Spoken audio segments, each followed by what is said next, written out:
Quem não trouxe a Bíblia, basta erguer a mão. Nós temos Bíblias e vamos fazer a Bíblia chegar até você, tá? Se você não trouxe, é só erguer a mão. Daniel capítulo 5.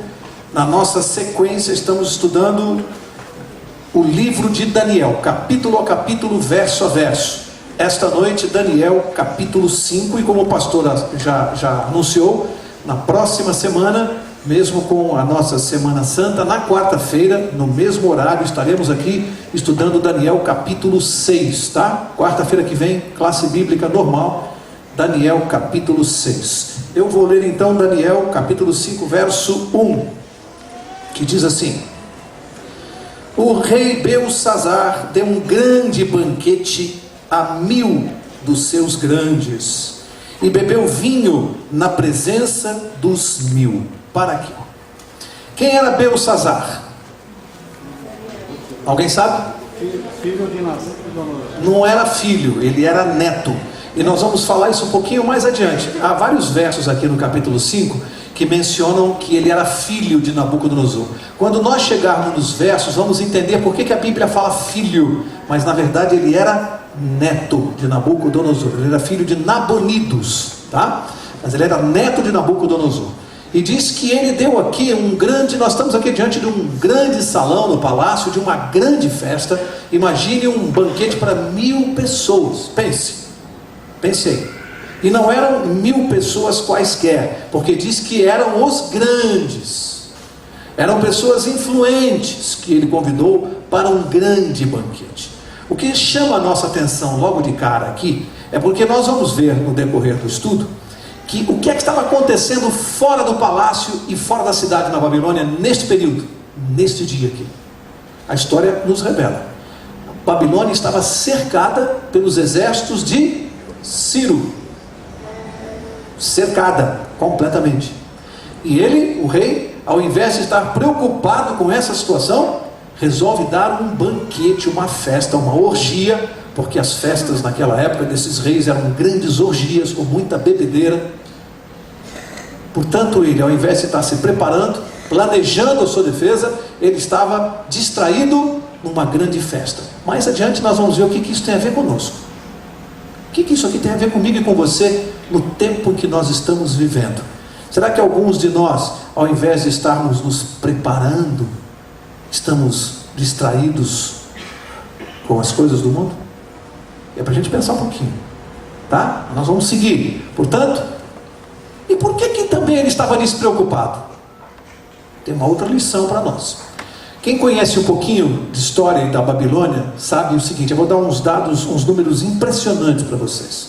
Alguém sabe ou sabia que os muros que cercavam Babilônia tinham 120 metros de altura? Faz aí tenta visualizar, 120 metros de altura, os muros que cercavam Babilônia. Mas um detalhe impressionante é que eles tinham 30 metros de largura. Ou seja, lá no topo do muro passavam 6 bigas, corriam 6 bigas lado a lado. Olha a largura do muro. Este rei, com a cidade cercada dessa maneira e com seu exército, o que ele pensava? É impossível invadir e destruir a minha Babilônia, que eu edifiquei. É impossível. Será que tem gente vivendo no mundo hoje confiando nas suas fortificações e edificações, achando que é impossível acontecer alguma coisa na sua vida? Não é bom a gente pensar? Já vimos no estudo passado que a nossa vida pode mudar num piscar de olhos. A vida de uma pessoa pode mudar. Uma carta, uma curva, um diagnóstico médico, e a vida de uma pessoa muda. E esse rei não estava nem aí, achando que ele era inatingível com a sua fortificação construída por mãos humanas. E vamos ver que para Deus isso não significa nada, quando Deus tem um plano.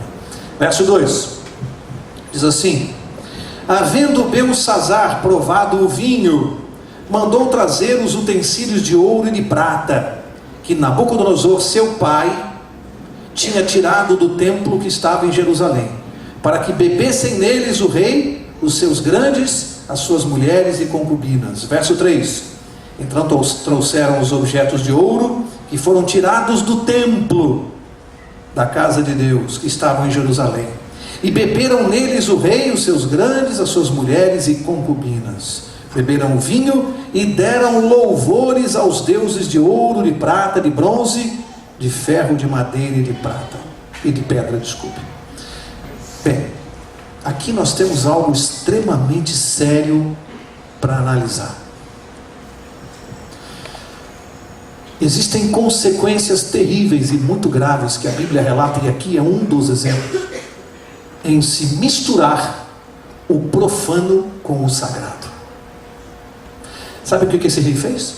Na sua bebedice, na sua bebedeira, embriagado naquela noite no palácio, ele, de uma certa maneira, para agredir a religião alheia, a religião dos judeus cativos, ele mandou buscar os objetos de ouro, de prata, os utensílios que foram há 70 anos atrás, naquela época, 70 anos antes, Nabucodonosor havia trazido todos os objetos do templo de Jerusalém. Mas Nabucodonosor havia colocado aquilo num lugar reservado. De uma certa maneira, ele havia até manifestado um certo respeito por aqueles utensílios. O seu neto, embriagado, manda trazer as taças de ouro, os objetos de ouro utilizados na adoração a Deus no templo, objeto sagrado. E sabe o que fez? Mandou servir bebida na sua orgia com aqueles objetos. Para você é pouco isso? Afrontou diretamente a Deus. Diretamente. Uma afronta. Algo extremamente grave. Porque foi feito de maneira consciente, com a intenção de agredir. E isso não pode ficar barato. Eu quero fazer um parênteses aqui. Sagrado ou santo, de acordo com a Bíblia. O que é santo de acordo com a Bíblia? Aquilo que é separado. Portanto, algumas coisas a Bíblia diz que são santas. Vamos lembrar algumas coisas santas? O que é santo de acordo com a Bíblia? O que a Bíblia diz que é o dízimo. Dízimo é santo? A Bíblia diz que sim. O sábado é santo? A Bíblia diz que sim. Estes objetos utilizados no templo são santos? São santos. Da mesma maneira que é possível profanar um objeto santo do templo, uma utilização desta maneira, veja, o que Belsazar fez era um sacrilégio até aos olhos dos pagãos. Até aos olhos dos pagãos, o que ele fez era um sacrilégio. Eu pergunto, será que no momento em que eu também deixo de guardar o sábado, eu estou profanando o que é santo? Sim ou não? Quando eu me aproprio do dízimo e não devolvo, eu estou profanando o que é santo? Não é para a gente pensar? Porque nós vamos ver adiante a reação de Deus diante disto. E isso tem a ver com a nossa vida hoje. Porque se eu de alguma maneira estou profanando algo que é santo, que é sagrado, eu tenho que me preocupar, porque eu vou ver as consequências na vida de Belsazar. Eu tenho que ver como Deus lida com isso. Verso 5. Na mesma hora apareceram uns dedos de mão de homem e escreviam defronte do castiçal, na caiadura da parede do palácio real. O rei via a parte da mão que estava escrevendo. Verso 6. Então se mudou o semblante do rei, e os seus pensamentos o turbaram. As juntas dos seus lombos se relaxaram, e os seus joelhos bateram um no outro. Naquele momento, é como se parou a festa. A festa acabou. O rei lá na sua bebedice, com as concubinas, com as mulheres, aquela orgia em grande escala, e de repente o relato bíblico diz que uma mão sem corpo, uma mão, começa a escrever algo, uma mensagem indecifrável na parede do palácio, e aquilo fez com que, segundo o relato, Belsazar tremesse, ficou branco, que nem um fantasma, pálido, ele e os seus convidados.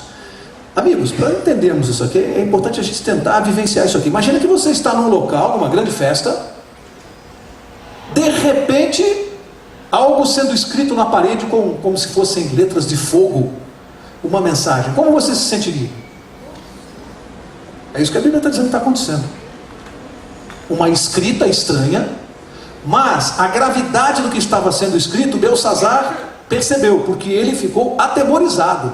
Ele percebeu que aquilo, além de um fato sobrenatural, a mensagem devia ser algo muito estranho, muito importante para ele.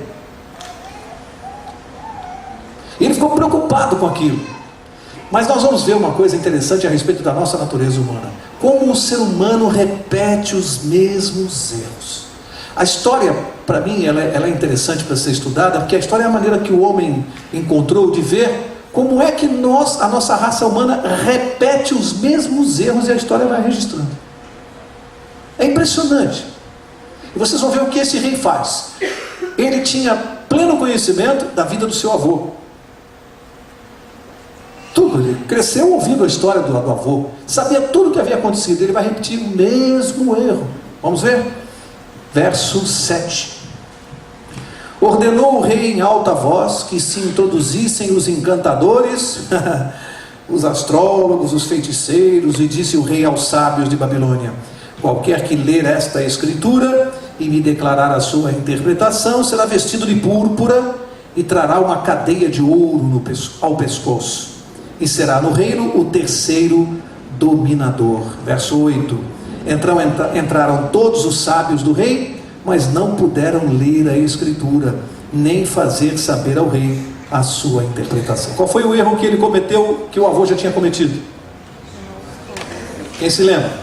Capítulo 2, o que aconteceu quando ele teve o sonho da estátua? Mandou chamar os magos, os encantadores. Resolveram o problema dele? Não resolveram. De repente, chega aqui no capítulo 5, o neto manda fazer a mesma coisa, chama o mesmo pessoal. Veja, insistência, persistência no erro. Verso 9 diz assim: então o rei Belsazzar perturbou-se muito e mudou-se nele o seu semblante. Os seus grandes estavam sobressaltados, os convidados, né? A rainha, por causa das palavras do rei e dos seus grandes, entrou na casa do banquete e disse: ó rei, vive para sempre, não te turbem os teus pensamentos, nem se mude o teu semblante. Para aqui um pouquinho, porque aqui existe uma rainha que entra naquele banquete, que não estava no banquete, portanto não estava se embebedando, não estava participando daquilo. Tem alguma tradução aqui que fala rainha mãe? Rainha mãe é a sua tradução. Algumas traduções falam rainha mãe, rainha. E eu fui ler a respeito desse assunto. Existem algumas divergências de autores a respeito disso. Alguns entendem que a rainha era a própria mãe de Belsazzar. Outros acham ou entendem que ela era a avó de Belsazzar, portanto seria a esposa de Nabucodonosor. Há uma divergência aí. Até eu me sinto numa posição tremendamente desconfortável essa noite aqui estudando Daniel com vocês, porque nós temos a presença de uma visita ilustre. Eu não sei se para vocês terem noção do que é fazer um estudo bíblico de Daniel, ter o professor José Carlos Ramos sentado ali olhando para mim. Você podia ficar de pé, professor, para que as pessoas da classe bíblica o conheçam, quem não o conhece? Fica de pé um minutinho para a classe conhecer. Esse é o professor José Carlos Ramos, um dos maiores teólogos da nossa igreja. Olhem a minha situação, ele está só anotando as besteiras que eu estou falando aqui. Obrigado, viu, professor? Obrigado, professor. Mas é desconfortadora a minha situação aqui. Falar de Daniel na presença do professor. Mas vamos tentar continuar, viu, professor? Eu peço sua paciência. A rainha, portanto, alguns estudiosos entendem que ela seria a mãe de Belsazzar, outros entendem que seria a avó. Não tem muita relevância essa questão. A importância é que ela não estava participando da orgia, estava no seu aposento, e chegou lá a notícia do que estava acontecendo. E ela, preocupada, se desloca dos seus aposentos, vai até o salão do banquete, procura Belsazzar e diz para ele: olha, você, de novo, essa besteira de ficar chamando astrólogo, calma, tem uma maneira de resolver isso. E ela vai dar um conselho para ele, conselho de uma pessoa que está sóbria, não está embriagada, né? Não está participando daquela orgia toda. Verso 11 diz assim: há no teu reino um homem que tem o espírito dos deuses santos. Nos dias de teu pai se achou nele luz, inteligência e sabedoria como a sabedoria dos deuses.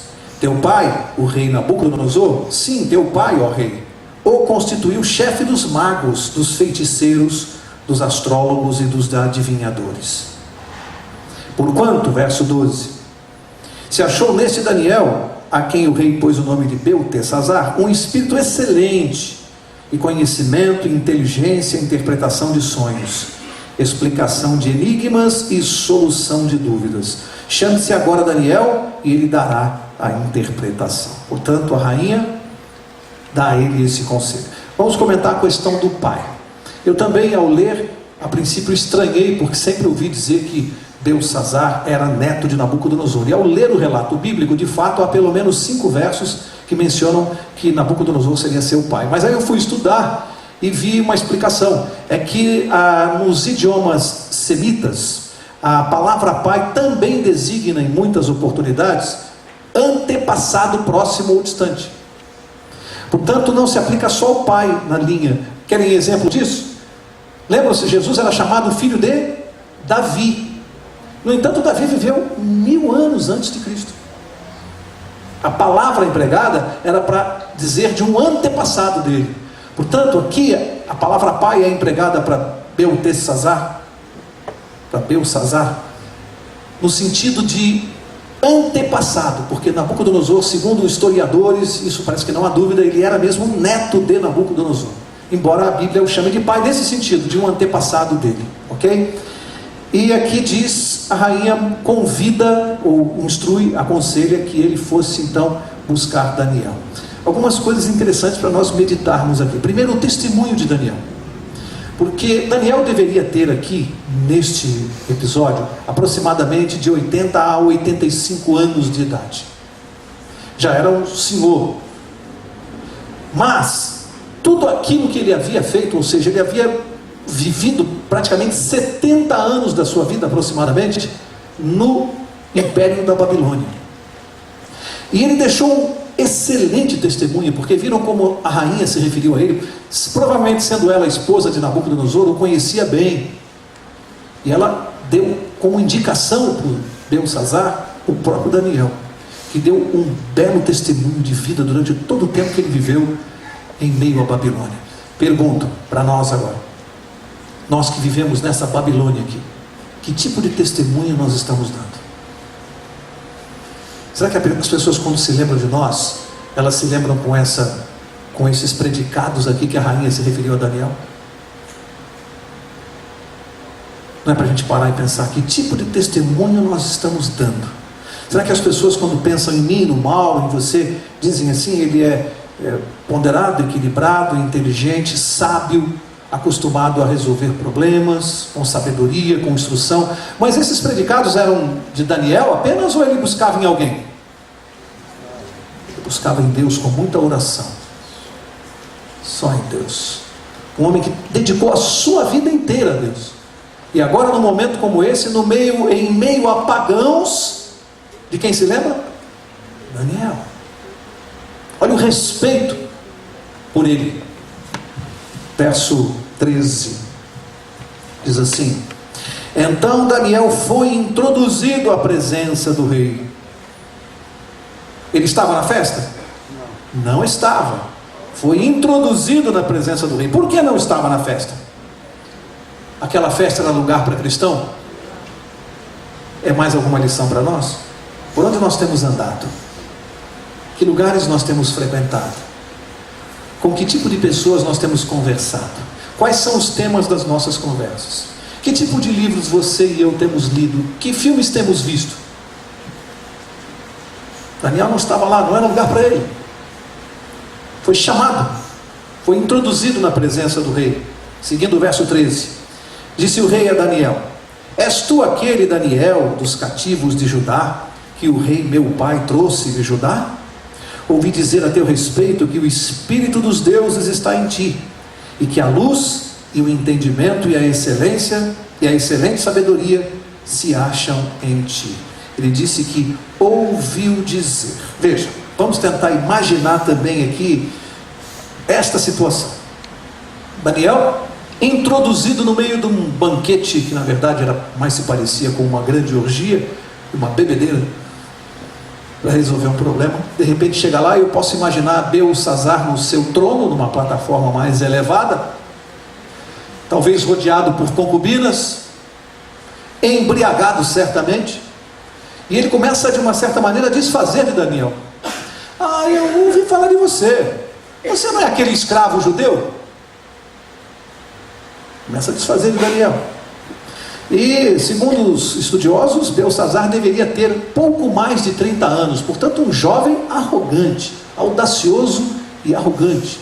Às vezes isso faz parte um pouco da personalidade dos jovens, principalmente aqueles que chegam muito rapidamente ao poder e às vezes não estão preparados para isso. Eu às vezes convivo e enfrento muito isso na minha profissão como advogado. Às vezes nós nos deparamos com juízes recém-concursados. Hoje já tem jovens aí com 24, 25 anos, 26 anos que já são juízes, sabiam? Passam em concurso, são juízes auxiliares, é certo. Às vezes são mandados para cidades distantes, mas são juízes. E como é difícil às vezes, quando eu me aproximo de um juiz muito jovem, eu já começo a ficar preocupado. Sabem por quê? Às vezes é a arrogância. Às vezes não tem bagagem, não tem conhecimento jurídico ainda, não tem vivência jurídica, não tem maturidade, mas tem o título. E como é difícil às vezes lidar com um jovem arrogante. Não são todos, ainda bem, mas a grande maioria, infelizmente, não estão preparados para exercerem esse cargo. Aí vem os anos, a maturidade, e aí você começa a lidar com pessoas que sabem o quanto ainda precisam saber. O bom da maturidade é que a gente começa a saber o quanto ainda não sabe. Só a maturidade traz isso. Mas isso foi um parênteses aqui. E aqui está o imaturo Belsazzar, ainda com ironias com Daniel, numa situação que não é nada favorável para ele. Mas Daniel não se intimidou com nada disso, não está preocupado com nada disso. Ele tem uma mensagem para passar ao rei, e ele vai passar, custe o que custar. Ele não se intimida. Verso 15, que eu parei? Verso 15, diz assim: acabam de ser introduzidos à minha presença, isso é o rei falando, os sábios e os feiticeiros para lerem esta escritura e me fazerem saber a sua interpretação, mas não puderam dar a interpretação destas palavras. Eu, porém, tenho ouvido dizer de ti que podes dar interpretações e solucionar problemas difíceis. Agora, se puderes ler esta escritura e fazer-me saber a sua interpretação, serás vestido de púrpura, terás cadeia de ouro ao pescoço, e no reino serás o terceiro dominador. Veja, alguns aspectos aqui. Aqui na tradução, quando fala que ele era conhecido como sabia fazer interpretações e solucionar problemas difíceis, a tradução literal aqui é desatar nós. É como se Daniel tivesse sido chamado para desatar um nó ali. É isso que literalmente quer dizer. E ele está ali na presença do rei e não está preocupado com nada daquilo que o rei está dizendo a respeito dele, nem que está pensando. E diz assim, no final do verso, ele faz uma proposta, se você conseguir me dar a interpretação, se conseguir, se puderes ler. Significava que Belsazzar estava muito mal informado ainda a respeito de Daniel, ou não conhecia totalmente os talentos dele, porque ele pôs em dúvida: se você puder. Nabucodonosor certamente não diria mais isso. Sabia muito bem do que Daniel era capaz de fazer, mas Belsazzar ainda pôs em dúvida o talento e disse: se for possível para você. Aí fez uma proposta quase que, entre aspas, de suborno, tentou subornar Daniel: se você puder ler e interpretar isso aqui, eu vou fazer o seguinte, eu vou te dar, além da cadeia de ouro ao pescoço, você vai ocupar o terceiro cargo mais importante aqui do meu reinado. Por que o terceiro cargo? Porque na verdade o rei mesmo era o pai dele, era o Nabonidos, que naquele momento estava fora da cidade. Ele ocupava a segunda função mais importante do governo, o neto, Belsazzar. Portanto, o terceiro era o único cargo que ele poderia oferecer. Era o terceiro cargo de importância, por isso que ele oferece o terceiro cargo. Verso 17 diz assim: então respondeu Daniel na presença do rei: as tuas dádivas fiquem contigo, e dá os teus presentes a outro. Todavia, lerei ao rei a escritura e lhe farei saber a sua interpretação. Daniel acabou com aquelas insinuações de suborno, de propostas e não sei o que. Ele disse: não quero nada disso, rei. Você pode dar os seus presentes para outra pessoa, porque eu não estou interessado nas tuas vantagens. Olha, aqui tem uma lição para nós também, sabe? Aqueles que servem a Deus se contentam com aquilo que recebem de Deus. Não aceitam vantagens estranhas, subornos, propinas. Os que servem a Deus se contentam com aquilo que recebem de Deus. E Daniel não queria nada a não ser aquilo que Deus lhe dava. Para ele já era suficiente. Verso 18 diz assim: ó rei, o Altíssimo Deus deu a Nabucodonosor, teu pai, o reino, a grandeza, a glória e majestade. Por causa da grandeza que lhe deu, povos, nações e línguas tremiam e temiam diante dele. A quem queria matar, matava. A quem queria deixar com vida, deixava com vida. A quem queria engrandecer, engrandecia. E a quem queria abater, abatia. Mas quando o seu coração se exultou e o seu espírito se endureceu em soberba, foi derrubado do seu trono real e passou dele a sua glória. Foi tirado dentre os filhos dos homens e o seu coração foi feito semelhante ao dos animais. A sua morada foi com jumentos selvagens e fizeram-no comer erva com os bois.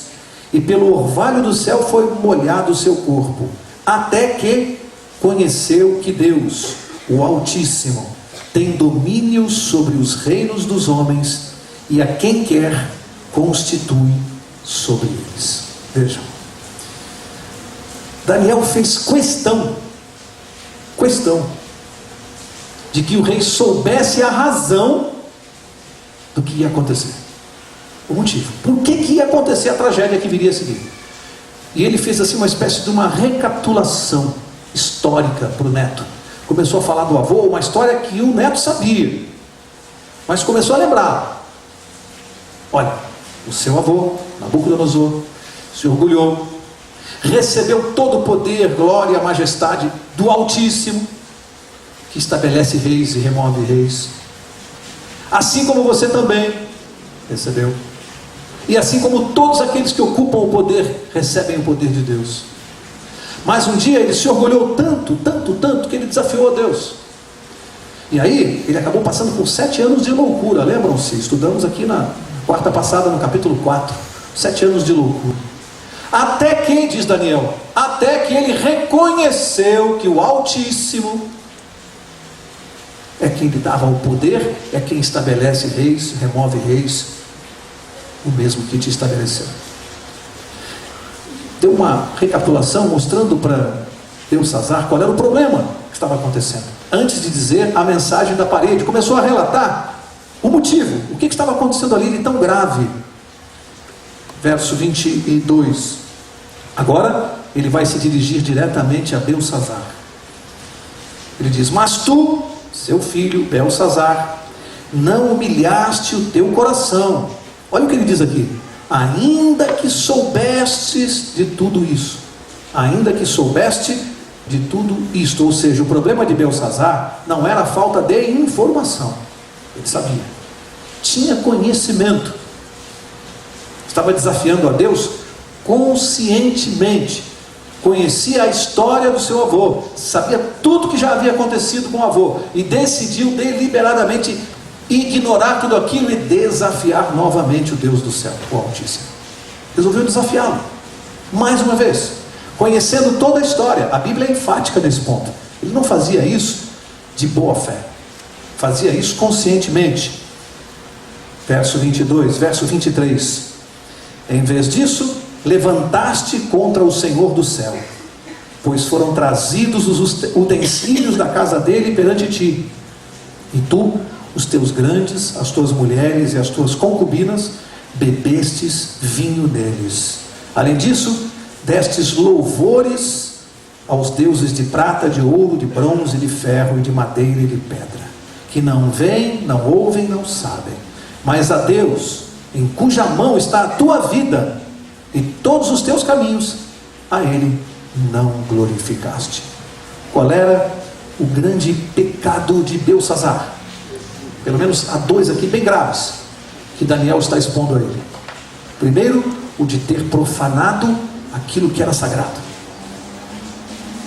Gravíssimo aos olhos de Deus. Segundo, o orgulho, o desafio à lei e à autoridade de Deus. O desafio ao céu, de forma escancarada, audaciosa.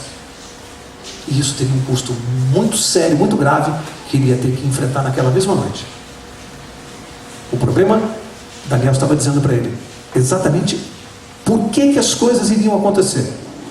O que é que ele tinha feito de tão grave aos olhos de Deus? Verso 24. E aí então agora ele vai decifrar o que foi escrito pelo dedo sem mãos, sem corpo. O dedo sem corpo na parede. Ele decifra e diz assim no verso 24: então dele foi enviada aquela parte da mão e escreveu-se esta escritura. Esta é a escritura que se escreveu: Mene, Mene, Tekel e Parsim. Esta é a interpretação daquilo. Mene, contou Deus o teu reino e o acabou. Tekel, pesado foste na balança e foste achado em falta. Pérez, dividido foi o teu reino e dado aos medos e aos persas. Para aqui. Pode parecer um pouco complicado, mas nós não vamos entrar aqui na questão teológica, primeiro porque eu não sou teólogo. De novo, Mene, Mene, contado foi o teu reino. Tekel, o que significa? A Bíblia falou aqui: pesado foste achado em falta. Amigos, aqui é uma coisa muito séria. Aqui é muito sério. Praticamente aqui é um juízo da vida é um juízo definitivo para Beltsazar. Fim do tempo de graça para ele. E aí eu fico me perguntando, será que qualquer um de nós que fosse colocado na balança, imagine a minha vida num prato e a lei de Deus na outra, será que algum de nós aqui conseguiria resistir a essa confrontação com a lei de Deus? Tem alguém aqui que conseguiria? A minha Bíblia e a sua dizem assim: todos pecaram, Romanos 3:23. Não tem ninguém que possa passar por essa prova. Então qual é a nossa diferença para Beltsazar? Se no final das contas nós não teríamos um resultado muito diferente do dele. Qual é a diferença entre nós e ele? O que vocês acham? Quem que resolve esse problema? Não é Jesus? Claro, é a nossa fé em Cristo Jesus que nos salva, é o sangue de Cristo que resolve esse problema. Porque na balança, todos nós seremos achados em falta. Mas se nos apegarmos a Cristo, é Ele que vai resolver esse problema. A diferença entre nós e Beltsazar é que ele não cria nesse Deus, em Jesus Cristo como Salvador. Ele foi achado em falta e não tinha solução para ele. Mas para nós tem. E o plano de Deus para a minha vida e para a sua é que cada vez que formos pesados na balança, cada vez estejamos menos em falta. Isso é o processo de santificação. Esse é o plano de Deus para nós. Que a cada dia estejamos menos em falta com Deus. Mas o problema é que era grave, porque ele foi achado em falta e não cria no Deus Salvador. E nenhum de nós aqui tem esse problema. Nós temos um Salvador e acreditamos nele. E é o nosso relacionamento com ele que nos transforma. Eu às vezes gosto de colocar uma certa ideia, porque algumas pessoas nos procuram, sofrendo às vezes a saída, querendo conversar, e dizer assim: Mauro, mas eu não sinto que estou salvo. Me preocupa quando eu ouço uma pessoa falar isso, porque talvez ela não tenha compreendido o Evangelho ainda. A pessoa que não sente que está salva, ela está preocupada com obras e não entendeu o Evangelho. O que eu vou colocar, eu peço que vocês entendam bem, para que não distorçam o que eu vou dizer, porque é fácil de distorcer. O nosso problema não é de relacionamento. Desculpe, o nosso problema não é de comportamento, o nosso problema é de relacionamento. Eu vou repetir, o nosso problema não é de comportamento, porque o comportamento, ele é apenas um termômetro do relacionamento. Ele apenas indica se o meu relacionamento com Deus está bom ou está mal. Se eu me comporto mal, está indicando que eu não tenho um bom relacionamento com Deus. E não adianta eu ficar olhando para o meu comportamento todos os dias, eu não vou resolver esse problema. Se eu estou mal de comportamento, está indicando para mim, é uma luzinha vermelha acendendo no painel, indicando que eu não tenho tido um bom relacionamento com Deus. Deu para entender o que eu estou dizendo? Ou está complicado? Deu para entender? Se eu tenho um problema de comportamento, o meu problema é de relacionamento com Deus. Quanto mais tempo de relacionamento com Deus, é Ele e não eu que resolve o meu problema de comportamento. É Deus quem resolve o meu problema de comportamento, não sou eu. Se você tentar resolver o seu problema de comportamento, você não vai conseguir. Porque enquanto tivermos a natureza do pecado, não dá para resolver isso. Mas Jesus pode resolver isso.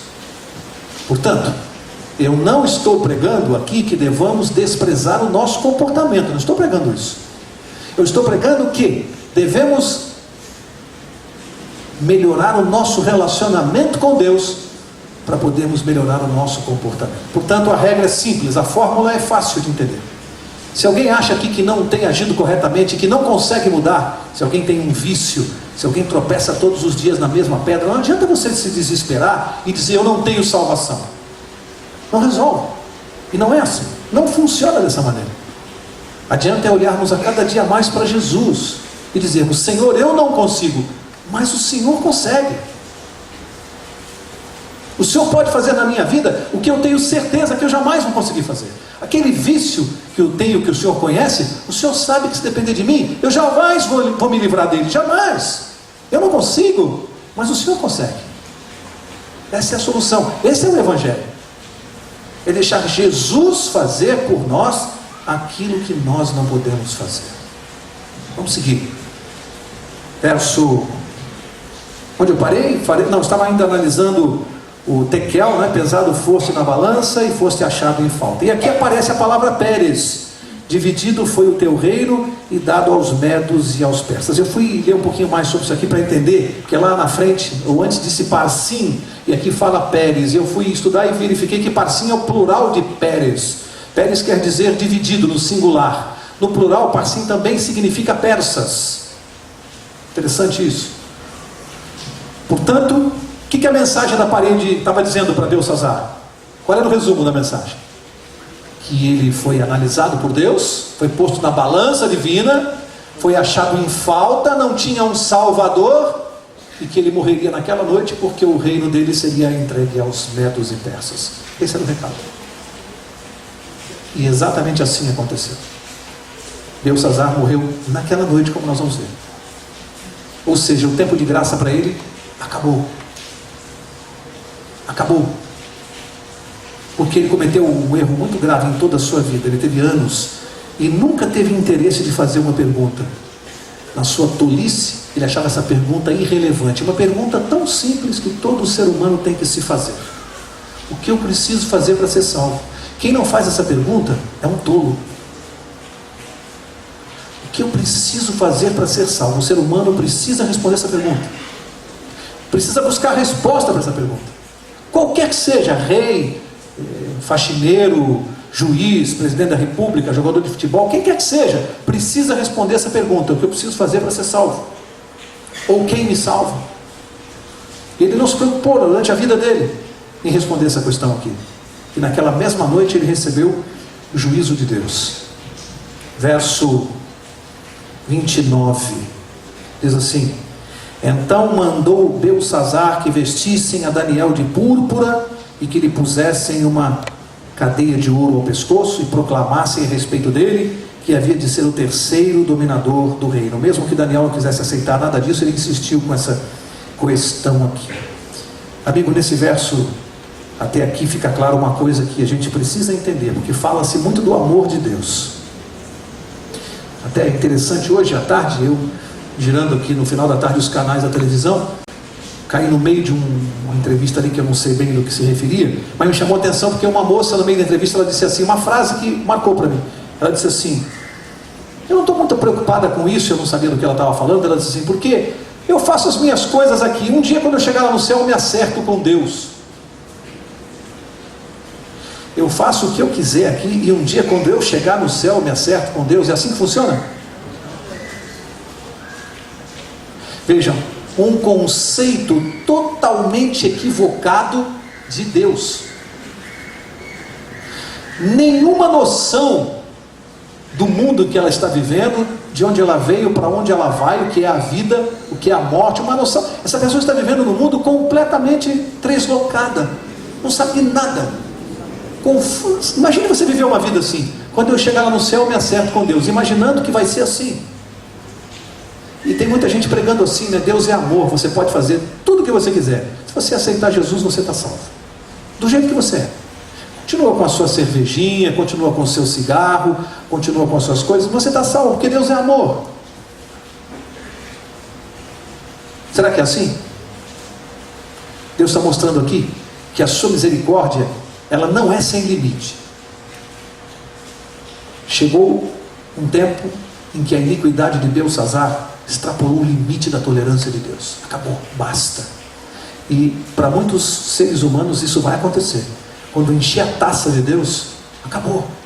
Tudo tem limite, até a misericórdia de Deus tem limite. Deus não tolera ser afrontado,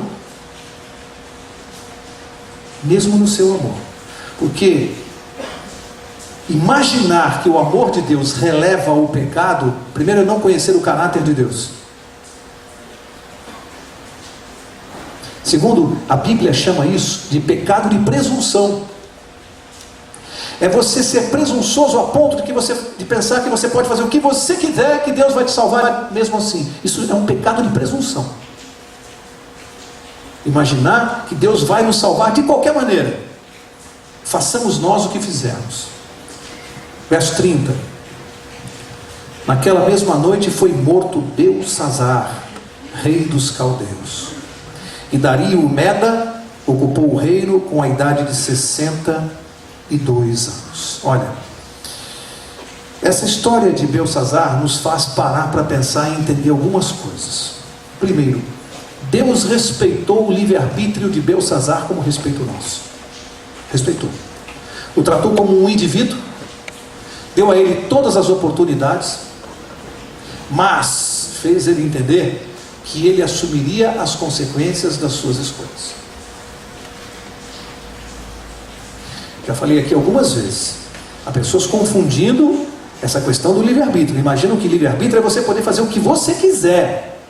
Não, você pode escolher o que você quiser, mas quem estabelece o que é certo e errado é Deus. Isso não é livre-arbítrio. Livre-arbítrio não é o homem dizer o que é certo ou errado, não. Quem diz o que é certo ou errado é Deus. O meu livre-arbítrio é escolher entre o certo ou o errado. Isso é livre-arbítrio. Tem gente confundindo. Tem gente imaginando que diz assim: se aborto é correto ou não, eu decido. Quem decide se o aborto é correto ou não é Deus. E Ele estabelece que é errado. Se você resolver cometer esse crime, você vai responder por isso. Você tem livre-arbítrio para fazer. Mas quem estabelece o certo ou errado, as questões morais, é Deus. Tem gente que confunde isso. Isso não é livre-arbítrio. Lá no Jardim do Éden, Deus estabeleceu o certo e o errado para Adão e Eva, mas deu a eles o direito de fazer ou não o certo ou o errado, mas não de estabelecer, não de dizer o que é certo e o que é errado. Não se pode confundir isso. Beltsazar teve que enfrentar as consequências das suas decisões, e nós vamos ter que enfrentar as consequências das nossas decisões também. O tempo de graça para ele se esgotou. E a Bíblia falou aqui da última noite de Babilônia, né? Porque essa aqui foi a última noite desse império mundial. Acabou nessa noite. Interessante, lembra-se que eu mencionei os muros, né? Eles achavam que era impossível que Ciro entrasse, e entrou de uma forma tão tola, porque segundo os historiadores o rio baixou demais naquele período do ano, no mês de outubro, baixava muito, e Ciro conseguiu com o seu exército desviar o curso do rio, e perto dos muros de Babilônia a água batia pelo joelho, e eles passaram por baixo dos muros. Os portões estavam abertos por baixo, e eles entraram e pegaram os soldados desprevenidos, mataram os soldados e invadiram o grande império da Babilônia. Aquilo que era inimaginável, não é? A cabeça de ouro da estátua cedeu lugar para os braços, peito e braços de prata, exatamente como Deus tinha dito. A fortificação, os muros, nada serviu para impedir o plano de Deus. simples curso do rio alterado, e o plano de Deus se cumpriu. O que isso tem a ver conosco para a gente encerrar? O que eu tiro daqui para a minha vida e você para a sua, para a gente ir embora para casa? Algumas lições importantes. Algumas lições importantes. Primeira, que essa Babilônia da cidade antiga, lá no livro de Apocalipse que nós já estudamos aqui, existe uma Babilônia espiritual e ela está prestes a acontecer, ela está próxima da sua última noite.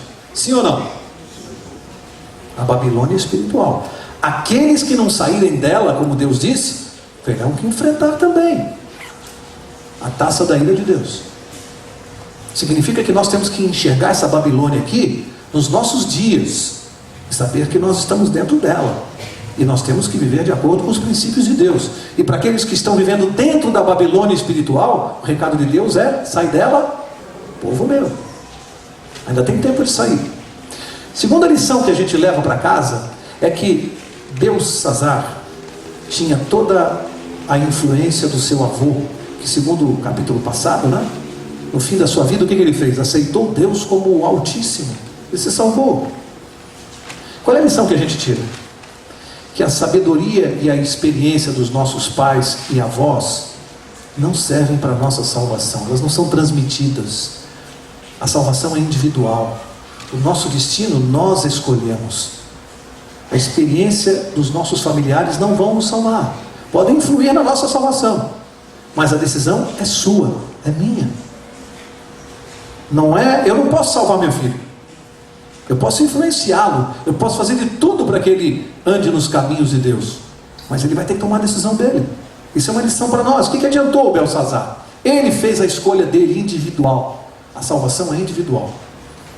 Uma outra lição: algumas pessoas confundem ignorância espiritual, porque a Bíblia diz lá no livro de Atos que Deus perdoa o tempo da ignorância. Nós já falamos isso aqui algumas vezes. Lógico, Deus não vai cobrar de mim nem de você o que você e eu não sabemos. Ele não pode cobrar isso. Porque tem gente que fica preocupado: Mauro, mas o meu avô que faleceu, ele estava numa outra religião, mas ele era tão sincero, ele não sabia disso. Bom, se ele não sabia, deixa, Deus é justo. Confie na justiça de Deus. Deus só vai cobrar o que ele sabia. Se o quanto ele sabia, ele praticava. E esse é um problema que é nosso também. O que adianta eu saber demais se eu não pratico metade do que eu sei? A minha situação espiritual é pior. Quanto mais sabemos, mais nos complicamos, ou mais nos comprometemos. E aí vem aquela questão, alguma visita que entrou aqui essa noite, pode estar olhando para mim e pensando assim: não deveria ter vindo então. Eu continuaria sem saber e não teria me comprometido. É assim que funciona? É isso que eu queria comentar. Uma coisa é você não saber, outra coisa é você não querer saber. É muito diferente. Não saber é você não ter os recursos disponíveis para ter acesso à verdade. Então você não tinha esses recursos. Outra coisa é eu ter os recursos disponíveis para estar diante da verdade e não querer enfrentar a verdade. Acabo sendo atropelado por ela. Então para Deus é muito claro: não saber é uma coisa, não querer saber é outra. Por quê? Porque Deus vai prover todos os meios para que eu e você saibamos a verdade. Você não veio aqui essa noite à toa. Deus providenciou isso. Portanto, tolice imaginar que ficando em casa você não tem nenhum compromisso com a verdade. Tolice. Não funciona assim. Deus vai fazer a verdade chegar a você de outro meio, de outra forma. Portanto, não saber não é a mesma coisa de não querer saber. Até porque a pessoa verdadeiramente ignorante, no bom sentido do termo, ignorante é aquele que ignora, a pessoa verdadeiramente ignorante, ela trocaria a ignorância pelo conhecimento, sim ou não? Trocaria, lógico. Agora, aquele que é teimosamente ignorante, ele não quer fazer essa troca. O problema dele é com Deus. O problema dele é com Deus. Portanto, nós temos uma responsabilidade muito grande. E por último, para encerrar, eu quero que você abra sua Bíblia no livro de Isaías, capítulo 55, último verso da noite. Isaías 55, verso 6, para encerrarmos. Isaías 55, 6. Conselho do profeta. Ele diz assim: Um verso muito conhecido, né? Buscai ao Senhor enquanto se pode achar. Invocai-o enquanto está perto. Nós devemos buscar ao Senhor, buscar a Deus enquanto se pode. Por quê? Será que algum dia ele vai fugir de mim? É isso que o verso está dizendo. É muito provável que um dia eu não queira mais saber dele. Pecado contra o Espírito Santo, né? Hoje, se você consegue ter sensibilidade ainda para ouvir a voz de Deus, aproveite a salvação. Nós temos que buscar a Deus enquanto nós estamos aqui, com todas as oportunidades. Eu não sei, eu não gosto de pregar o evangelho do terrorismo, né? Que eu vou sair daqui, vou ser atropelado ali na esquina. Mas isso pode acontecer. E aí, o tempo da graça terminou para mim.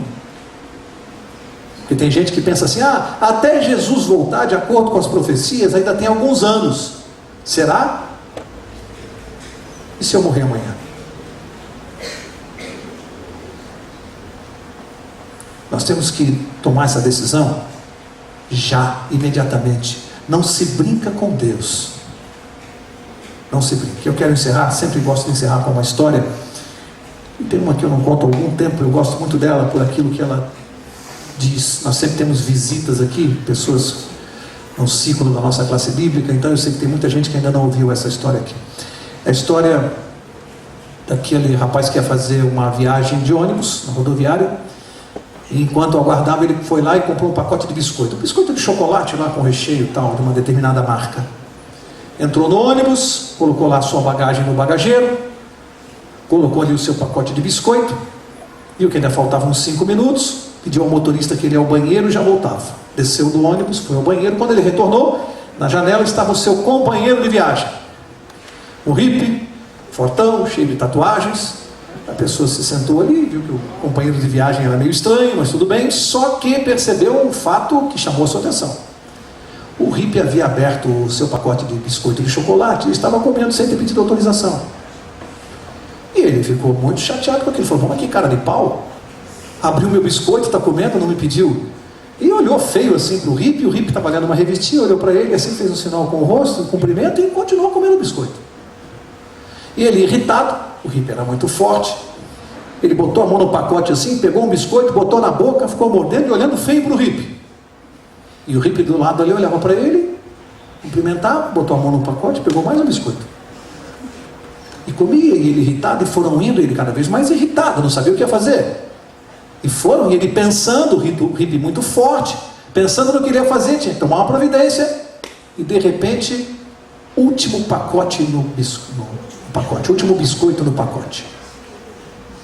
E aí ele ficou pensando, bom, ele vai ser muito cara de pau se ele comer o último biscoito do meu pacote. Ele ficou esperando. E a viagem indo e ele esperando, e olhando para o pacote. E ali, e o hippie lendo a sua revista calmamente, lá pelas tantas, o hippie levou a mão ao pacote. Pegou o último biscoito, partiu ao meio, colocou metade na boca e devolveu metade para o pacote. Ele ficou pensando, mas o cara é muito cara de pau, né? Muito cara de pau. Ele pegou a outra metade, pôs na boca, amassou o pacote assim, jogou no chão do ônibus, ficou pensando o que ele ia fazer, né? Aí chegou na parada. Quando chegou na parada, ele foi se levantar, ia tomar uma providência. Quando ele ficou em pé, ele olhou no bagageiro, ali estava intacto o seu pacote de biscoito de chocolate, fechadinho. Ele comeu o biscoito do hippie.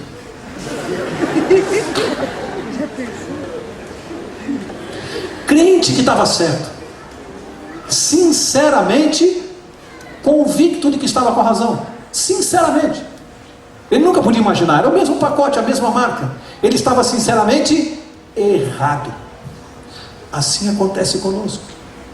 Às vezes nós podemos chegar aos 30, aos 40 anos, aos 50, aos 60 anos, sinceramente errados. Convictos de que tínhamos razão nas nossas crenças. Aí um dia você abre a palavra de Deus e descobre, como aquele homem do ônibus, que ele estava enganado, ele se enganou. E aí o que você faz? Persiste no erro ou reconhece o erro? Às vezes a gente tem que reconhecer um erro aos 50 anos, aos 60, aos 70, não importa, erro pode ser reconhecido em qualquer fase da vida. Porque Portanto, a questão é essa para mim e para você. Nós temos que descobrir em que ponto podemos ainda estar sinceramente enganados. Podemos estar sinceramente enganados. É importante descobrir isso e ter a humildade de reconhecer. Que Deus abençoe cada um de vocês. Na próxima quarta-feira nós vamos estudar o capítulo 6 de Daniel. Na sequência eu vou pedir ao pastor Sandro para encerrar com a oração, e todos estão convidados então na próxima quarta-feira para estudarmos juntos o capítulo 6.